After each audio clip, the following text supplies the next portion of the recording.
Hey, everybody, welcome back to Almost Sideways, a place for movie conversation. Today's conversation is with Major League Baseball having its opening day. My friend, good buddy Terry, and I are going to be reviewing a film that's a Cheers. childhood classic, Rookie of the Year. Yes, it's a Chicago Cubs film.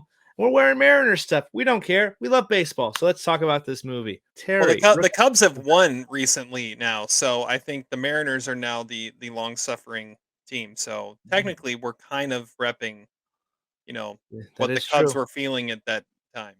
This is a good Extended their point. winning streak to its longest of the season. 2 games. 2. Yeah. Yeah, too. So was this? I remember growing up watching this movie countless number of times, and was this a kind of a childhood film for you too, or was this one that? Yeah. Yeah, this was one that I definitely grew up with. It was a favorite. It wasn't my all-time favorite baseball, like kids movie. Like my all-time favorite baseball movie is A League of Their Own. But Yeah, even mine like too. this time period, like the early 90s had a lot of like kids baseball movies. I think Sandlot came out the same year as Rookie of the Year. My personal favorite Oh, here it of comes. those is Little Big League. I've always loved Little Big League, and I like it so much more than Rookie of the Year. Uh, but uh, but Rookie of the Year, it's a solid one. It's a goofy one. I feel Oh, like Rookie of the Year is a goofy one that plays for the kids. yeah, and it's very cheesy, but it's one that I grew up quite watching quite a lot. I think a lot of it too was Daniel Stern was in there as Brigma. Of course, he And was home directed alone. by Daniel Stern. This is Oh the yeah, only totally. movie he directed. Yeah, and it's really good. It's funny. I was watching it back with my daughter. I showed her this for the first time and I had a watched it with my blast kids too. watching. Yeah, it's a great one. So you haven't seen this movie in a long time. It's essentially about a little boy named a little boy, a 12-year-old boy, Henry Rowengartner. He falls and breaks his arm, and the tendons start growing in a weird way, and he's able to throw the ball from the outfield bleachers to the catcher, which is kind of an impossible throw. And he gets signed to the Cubs to play Major League Baseball, every little boy's dream, and lead the Cubs essentially to a World Series, which is fascinating in itself. So Thomas Ian Nicholas does play uh, Henry Rowengartner, and I know him primarily from the American Pie films, but seeing him as this a child actor here, he's fun. He brings this really kind of cool charisma, and of course we have the grizzly old vet, the Rocket, played by Gary Busey. Totally forget that he's in it, and then when you see in the Cubs jersey, it's like of course it had to be Gary. He had to go to his he has to do his like his growls on the mound. I love those scenes there. And we also got Amy Morton as Henry Rowan Gardner's mom, and Bruce Altman, the big punchable face of the movie, and Oh big man, talk jerk. about like all-time douchebags. Yeah, my wife, who I don't think she had ever seen this before at this last week, and she's like, "That mom needs to beat the crap out of him. Like, what's going on? Like, where's this guy like scheming for? This is ridiculous. I'd be so mad." I'm his manager. Yeah, he's my son. I brought him Reebok. I brought him Pepsi. Yeah. Yeah, Oh, what a jerk. horrible. Horrible. Basically, and he makes the Rocket Chet Stedman, he makes him sit out because like I'm gonna sell Henry Rowan Gardner to the Yankees, but you also have to get rid of that guy too. That's like wow, what a jerk move there. And gets basically doesn't tell his mom why he's like signing paperwork. It's like what a big jerk. But we'll get into that a little bit later. Um, Rewatching this, Terry, what's like one of your favorite scenes? Yeah, so first I'll say rewatching this as an adult, Oh yeah. there were parts. First off, I it's on HBO Max. I watched it off of HBO Max. I think I have the DVD too, but I didn't bother Mhm. looking for it because I knew I could find it streaming. Yeah. Um, there were scenes in this I don't remember Oh at yeah. all. Am I, Let's talk about that. Which but ones? okay, a lot of ones early on.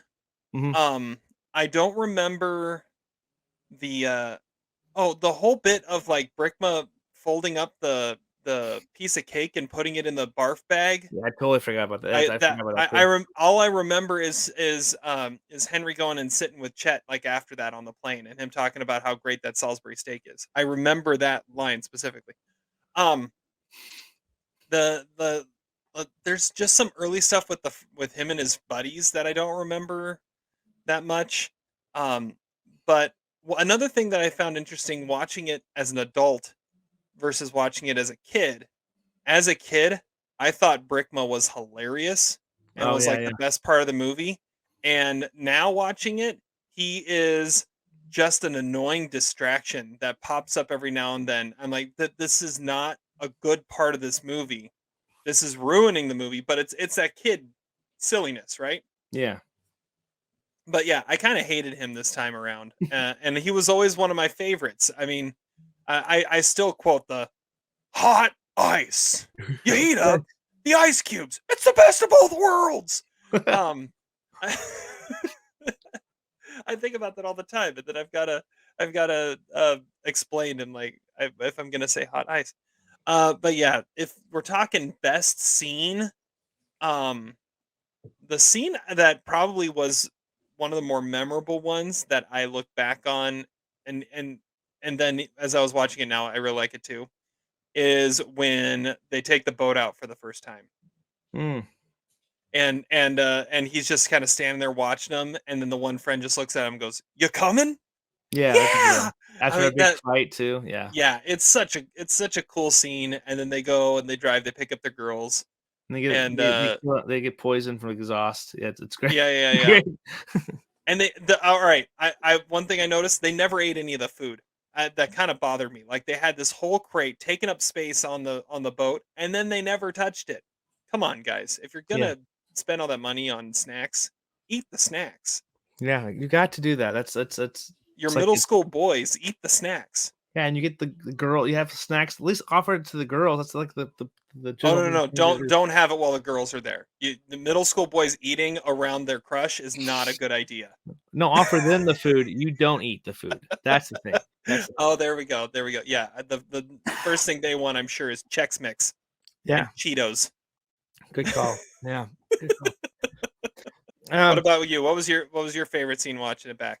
Well, yeah, the Brigma stuff. Yeah, he definitely comes across pretty annoying. I still got some like humor out of him because it's he's just so ridiculous. It's like wow. But I think my favorite scene is when um, you get Henry Rowengartner's first save. He comes out this bug-eyed and he's like, "Holy cow! Like I'm going out there. It's like our first sellout. Their first sellout was on August 11th. Like, are you kidding me? Like halfway, like the season's almost over. Like we're on the final stretch basically. Like we have almost like a month, 2 months of the season left. And your first sellout is August 11th. He gives up a home run, his first pitch, then he hits a guy and gets an out. So it's like, and he gets this for the first save. I think it's pretty interesting, and considering they just took out the starting pitcher at 8 2/3, like it basically there's no relievers on this team, but it's just a fun like sequence, like especially we get that like the biggest like meanest player in the league. It's who's that big home run off him? It's one of my favorites. Every time he comes out, it's good. So, okay, this leads to a lot of problems with this movie, though. Oh I yeah, mean, there's it a lot it of is a problems. it is a silly movie. Yeah, I mean, it's fun to watch as a kid, but you look back on like, wait, what? Like you're saying, first sellout August 11th, August 12th, they get their longest winning streak of the season. Two, by the way, John Candy, oh the yeah, MVP of this MVP. movie. Yeah, Um, highest and war. who, Yeah. who wasn't even supposed to be in the movie. Like Oh, I didn't I know think they that. probably went through and shot that stuff later on. Like he's not even credited. That's how late he was added to this cast. What? Yeah. Yeah, that's But so August, they finally get their first 2-game win streak, and you're telling me they won the pennant because they got a closer? I mean, how does any of this make sense? it doesn't. It doesn't. And It like, doesn't so make any sense. And then all right, so then I think it was that first game when he comes in and gets his first save. You're right. The starter goes 8 2/3. I think it was Chet, wasn't it? yeah, It was the Rocket goes 8 2/3 innings, and when he comes off the field, oh, you're a bum. Oh, you suck. You're just you horrible. are a bum, Stedman. Exactly, exactly. And also another great douchebag in this is Fish, played by Dan Hedaya. Yeah. Uh, he went 8 2/3 and got Yeah. a win. Why is he a bum? I don't get it. I don't get it. Um, but yeah, yeah. And then the next game he gets that magical double play, and the first baseman, played by the custodian from Scrubs, gets him out of his glove, and he's able to move on with everything. But yeah, there so much stuff in this doesn't make any sense. Oh, And then I got a list. We can go into it in a second. okay, yeah, yeah, yeah. So But we usually break it down in different categories too. We're going to quickly kind of rapid fire this as well. The highest war performance, which is a great analogy to put here because it is a baseball movie. Who has the highest war performance of in this movie here? yeah, we always kind of look at this as the most irreplaceable Yeah. role. Uh, Thomas Ian Nicholas kind of knocks us out of the park. I mean, to find a kid that's I mean, just a cute kid that has Yep. that much charisma, he carries this movie. Yeah, he does a Like really great I mean, job. you have movies now where you'll have kids that just kind of show up, or if they do, it's like if they're the front of it, it's like a Disney Channel, like goofy Hmm. little silly tiny kid thing. He carries this movie on his back at 12 years old and just nails it. I love him in this movie. He's and there's some decent candidates for this spot, but Thomas Ian Nicholas is just great. Yeah, it's a good one. That's exactly where I was going to. But if to be a little different, I think Gary Busey's actually really good in this one too. He's good. He's really good. You think of him as this crazy, like, Yeah, psychotic yeah. guy, but, yeah, he's really good. He's has really good dramatic moments there too, especially connecting with Henry there. The best Salisbury steak he's ever had. It's He delicious, looks the part and he looks the so part. Yeah, well. Just but this old grizzled veteran pitcher. I don't know if he would have looked the part at any other point in his career, especially where he's gone since, but he looked yeah, the part perfect for this movie. exactly. Yeah, that's a good call. Yeah, I think that Gary Busey is perfect in like this probably so good too. And it's weird because he's like the only starting pitcher they've ever like really name in this movie. You clearly see other people start, but he's He the did only not one. start opening day, though. I did notice that. He was Isn't not the opening that day weird? starter. Yeah, Yeah. that is true. One other one I want to just shout out as a high war is Amy Morton Yep, good call. as Henry's mom. I think she's amazing in this too, Mhm. and she's perfect for that role. You can tell just by the look of her, the build of her, you can tell she's a former athlete, which is one of those reveals that comes a little later on. But I like it yeah, too, yeah. yeah, she's awesome. Great call there. Trying to think of I don't really have anything extra really to add on those, but I think those are the three main candidates for this movie for highest Hmm. score. How about the worst performance here? Oh, worst performance. Can I go Brickma? Daniel Stern? I mean, I wasn't going to. Like I Oh, we said, it's could. one of my favorite parts. He's got some of the best lines. I actually had to write some of them down. I haven't seen the floater pitch since Scuffy Coffee McGee. McGee! Or pitching all comes down to the 3 R's: readiness, recuperation, and conditioning. I mean, he's ever, but he goes just a little too far. Like he's a little too goofy. He's a little too silly, and Eats it's too like many sunflower seeds as well. I need to Home Alone this up a little bit. And Yeah, pretty yeah, much. he didn't need to go there, but he did. He did, yeah. If I had to pick a worst performance there, I think the guy that, who was doing the books for, Fish beginning, he's like and Fish basically tells him, "If you don't find that kid, you'll be serving hot dogs in the nosebleed section." And the guy who's like running out, he's like he's in there for a very small portion of the movie, but very beginning of it, he's like searching for the Henry. He's a 12-year-old boy. His name's Henry. No one knows who he is. That's a good It's call. really it's a really yeah, really kind of silly, campy performance that I'm glad that guy wasn't in the movie the rest of the time. So Oh, I all right. like it. All right, where do you want to go next? Favorite minor character? Favorite minor character. Not minor league character. I Not mean, we are minor talking leaguer? baseball. Oh, darn it. Okay. Uh, Well, my favorite minor character is George, who is his friend, the bigger guy with the spiky blonde hair. yep. Good call. He's got just so many great little one-liners that pop up. Um, did he just say funky butt lovin'? What? I'm not gonna throw it. This game's on cable. Game's on cable. Yeah, I mean he's great. He's got some great little moments and some great little one-liners, and yeah, he always made me laugh, and he still does. Yeah, that's a great call. I'm gonna throw out his friend Clark. I think he has some really good moments that keeps the both of them grounded. He's like, "Stop fighting! You guys are best friends. Stop!" I like it, and also it was apparent that at this time period they needed a kid with a little bit of long hair because he's also in another movie celebrating 30th anniversary, Leprechaun. He was also in that movie, Oh, same exact haircut and everything. I'm pretty sure he just went off one set and went straight to the other one. yeah, Okay. probably. Probably. Good. Yeah, he's a good little actor too for that time period because he's good in both movies. But he's probably my favorite character, minor league. Or dang, I did it again. Minor character in this movie. So yeah. Nice. All right. Where you want to go next? I'm good with that. Whatever. Oh, let's see Yeah. here. Well, we already talked. We already talked douchebag Yeah. and punchable face. I mean, if someone gets cold cocked, I'm pretty sure he's the punchable face.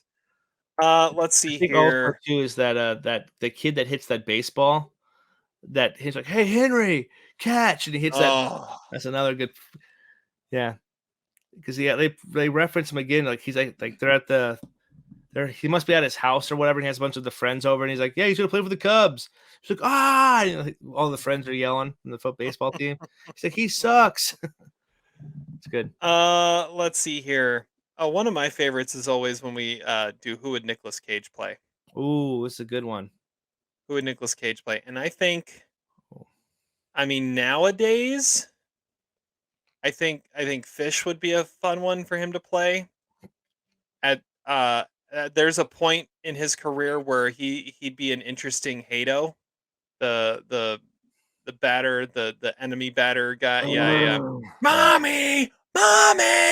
yeah. Um, I could see him being a horrible Brickma, but I think the real answer is Chet. Yeah, Chet for sure. That's a good one. I could see that. I was kind of going a baseball player too, but he's actually a coach. I can see Nicolas Cage playing the original Pirates coach for his little league team. He's like, "Oh yeah, throw Oh, it in there, baby." But you have to have him have the twitch too. Yeah, come on, throw it in there. Throw it in there. throw it in Yeah. there. Come on now. Hey, here we go now. Here we go. Pump it in there. Come on. Here we go. Don't Yeah. tell me about no asthma either. They gotta put me in. Put me in. It's me or Windermere. Windermere, get down in Windermere, there. what are you doing, Windermere? Yeah, good call. Uh, All right. another great one is who would '90s Giamatti play? Ooh, And 90. I Oh, think that's '90s Giamatti would definitely be the assistant to John Candy's announcer. That that yeah, is that is the Giamatti role for this movie. it's a good call. He'd also be Fish's assistant running around too. Oh yeah, The one that'd that be I good don't too. like. Let's see. There was one character I wanted to talk about here. Who is that her? Oh, Becky. Is it Becky? Oh, Becky, Yeah, because she was. I'm like, when I saw her face, the only the person I could girl. think, the girl that Henry likes, and it's just doesn't really have a whole lot to do. But so she was Julie in the Mighty Ducks I movies, just saw that. and I was like, that's the only thing I could picture because I'm like, that's Julie. That's the goalie in D2 and the D3. Yeah, Yeah, I like forgot she's about that. amazing in that. Yeah, Gosh. yeah, Yeah. it's Julie. This was her first movie, it looks like. Yeah, I think so. And then go, yeah. Ooh, And then she next did year. D2 and D3. She was in Men in Black 2 apparently also. Interesting. But no, she was definitely one of those I remember as a kid that I was just like, yeah, it makes sense that Henry likes her. Yeah, it makes sense. It makes sense. Yeah, I don't blame you, kid. I don't blame you. don't blame me at all. So, all right, we do. That's because we're talking about some of the minor characters. There are some considerable flaws with the baseball stuff in this movie, which I pick up quite a bit. I will start off with the first big scene is when Henry they said, "Well, maybe he should be a pitcher," and he goes downstairs and he's playing with the laundry detergent little fabric balls or whatever. He's like, "Bottom nine, full count," and he throws that first ball. He's like, "Strike Strike one. one." Yeah. That's strike three, bro. You already said it's a full count. I mean, there's a reason he doesn't play. That is true. Yeah, Windermere plays better. Um, all right. What other flaws did you have? 'Cause I have a list here, but let's talk about some of the flaws in the baseball. Okay. So, I think one of the minor things that I noticed in the very first scene of the movie. The first scene of the movie is opening day, right? Yep. Opening day, Wrigley Field. What's wrong with that scene? Did you catch what's wrong with that scene? No, I don't. I don't. You probably say it, and When I'll catch it. when is the ivy growing in Wrigley Field? I think it hits full strength around like the end of May. Yeah, it should be The season brown always walls. starts with just blank brick wall, but it showed that, they had Wrigley for like a day and they filmed every baseball scene in a day. That's a And good point. so it's opening day. Yeah, no, Wrigley doesn't have a full thing at that point. So that was Yeah, one. Um I found another one that I thought was interesting was I found it funny that the owner, by the way, another great one, you yeah. know, the Oh, the it's a toy. decoder ring. They got it out of a box of Cracker Jacks. Yeah, the toy store owner from, Home Alone 2. Yep. Uh, but, $3 for a hot dog? I mean, Great the fact that line. he's so upset that $3 for a hot dog, I'm like, "Oh, you should see it now, dude." Okay. See now. If you only Uh, knew. So I and then I wanna talk about the final baseball scene, but I'll let you do your stuff first because I think we could talk about that final scene for there's a quite a while. bit in that final scene. Just got a Yeah. couple of conspiracy theories. I'm trying to read through my notes here. Um, so let's see here. So in that final game against the Mets, and so he comes in. Chet does like 6 innings, 6 good innings. So Henry's going "You gave me not. 6 good innings. I'm saving you for the playoffs."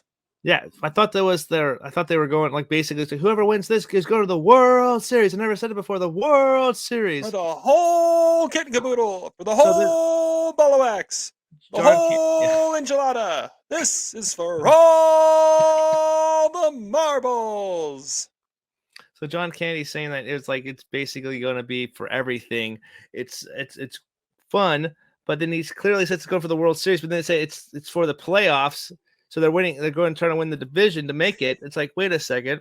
And also for them to win in August 11th, they must be 500 at that time. And John But they Candy, haven't won a game. They well, haven't won 2 in a back-to-back row. games. So it has to be 500. And John Candy's talking to him like they suck, but they make the playoffs somehow. They must have won like every game the rest of the season. The rest, yeah. But anyway, so going to that last game here, yeah, Chet Sedman going 6 innings. You got Henry coming in for essentially 9 batters, or no, Yeah. no, Yeah, 7, 3 innings. 8, 9.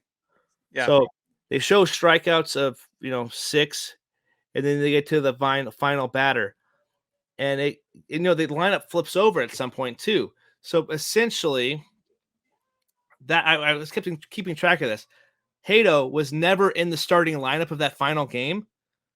Ooh, yeah, because He he would only have batted had to one have time. been the last batter Chet faced. Yeah, he was never in the game until. Why would they put that guy in the? Like, why would they put that big ferocious hitter on the bench? I wow, that's a great Yeah, call. yeah. Well, and I mean, is this? We don't know. Is this the playoffs? Is this the last game of the season?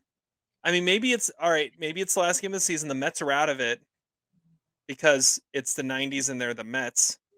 Could Um, be. Yeah, and so they're sitting Hato on the bench and they're just going to bring him up for a pinch hit roll in the right moment. That actually explains a lot. because the Mets are idiots in that ninth inning. I mean, what the hell That is yeah, that going whole on? yeah. That hidden ball trick, by the way, is technically a balk, by the way. So he's on the Eh, rubber. He's on the rubber. if it never technically showed if he was on the rubber or not, but yes, I agree. I agree. Technically, yeah, it looked like he was close to it. He has to be on the rubber. If he's on the rubber, it's a balk. But if he's not, Yeah. then it's okay. And there's a guy sitting behind Henry's mom that's clearly wearing a Texas Rangers jersey. It's like, what the heck are you doing there? I was reading some of the trivia on IMDb, and it said that in the first game, the chance of Henry in his first game, they recorded that in the middle or in between two games of a doubleheader, Yeah, and they had to they had to do it a bunch of times because there were enough Cardinal fans in the stands that were messing with everyone, and so while they were trying to get Henry, they were chanting Ozzy for Ozzy Smith, and it took a while for the Henrys to be loud enough to drown out the Ozzies. nice. It's a good one. What's your conspiracy on the last? Game? Okay, that last inning is just so wrong in so many ways. I mean, okay, so if this really is for all the marbles, I mean, one, why wasn't the manager out there from the first pitch he throws as an intentional walk pitch? He should have been out there, right? Yeah, And instead of crying in the dugout and being held back by Chet. because they have I no mean, bullpen guys. That's the whole thing. They have no they have bullpen. no bullpen. Yeah, this is why they lost every game. Is once you know the starter would go, and then when the starter was done, they just forfeited because he was the only pitcher they had in the bullpen. No No, wonder Chet's arm fell off because he was Cy Young. He threw everything. I read that he was modeled after Roger Clemens. That's why he was a Rocket. And say, oh yeah, and the Rocket's breaking down. This was '93. This is for the Roger steroids. Clemens pitched for another 10 years. Rookie of the year too. The Yeah. Stedman. Yeah. He's still around.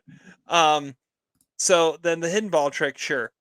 That I mean, it works sometimes. Bottom of the ninth, last game of the season, you know, with the trip to the playoffs or the World Series, depending on what part of the movie you're listening to. Okay, fine.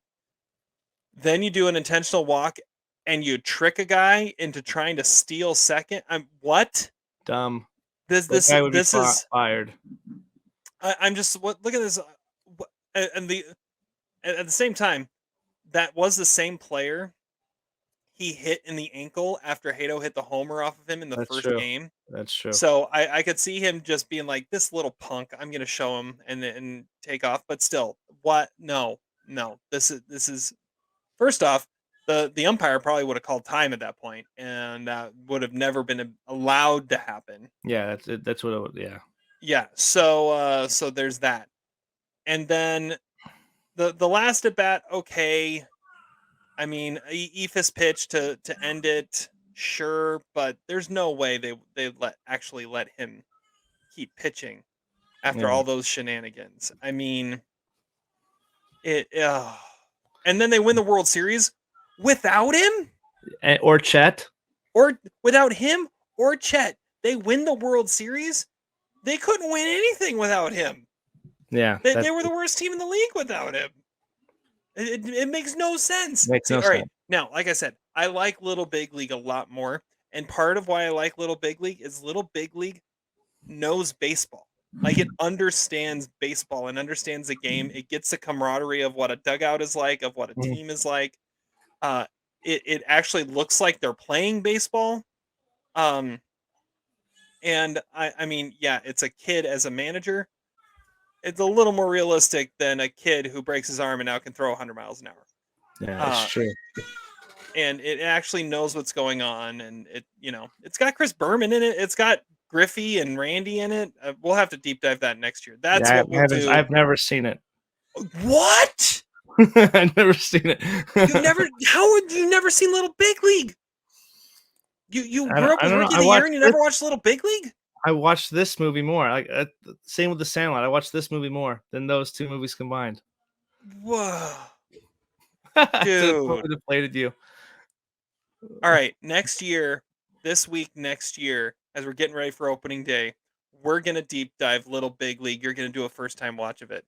It's Okay, I already in can the do that. cards. I It's got it. done. It's Because it'll booked. be 30 years next year.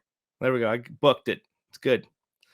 All right. Well, two little. Unbelievable. Yeah, I have two conspiracy theories too. The child labor laws would be through the roof. This is another thing, but that's fictional world. Also, the guy who got sent down off the 25-man roster for Henry Rowengartner never plays again in the league. He will never live that down. It'd be like the trivia: who was sent down when Henry Rowengartner got called up at the big leagues? Would never be. It'd be a Wally trivia Pip. question. Wally Pitt. Yeah, Abraham Toro. Anyway. All right. Well, any last comments or things you want to mention on Rookie of the Year before we kind of wrap it up? um, like I said before, it's a great kids movie. Yeah. But I remember even as a kid, I was like, all right, this is kind of silly. This is kind of there's some silliness to it. This was my first uh my first exposure to Gary Busey. Forever Dan Hedaya was the guy from Rookie of the Year. Yeah. He kind of still is whenever I see him pop up in anything. Um, Bruce Altman too. Oh Yeah. yeah, he's the douchebag from Rookie of the Year. That's still what pops into my head.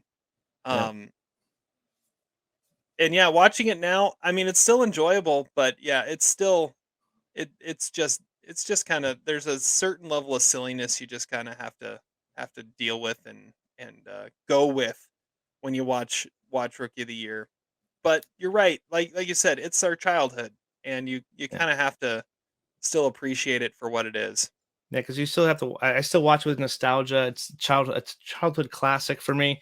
It's one that I can go back and revisit and still be thoroughly entertained, even though it's kind of ridiculous. I could pick stuff apart on it, but it's a really cool one to show your kids because my daughter really kind of ate it up as well, and it was a lot of Hmm. fun. So it's one that I can go back to and have fond memories, just like Little Big League.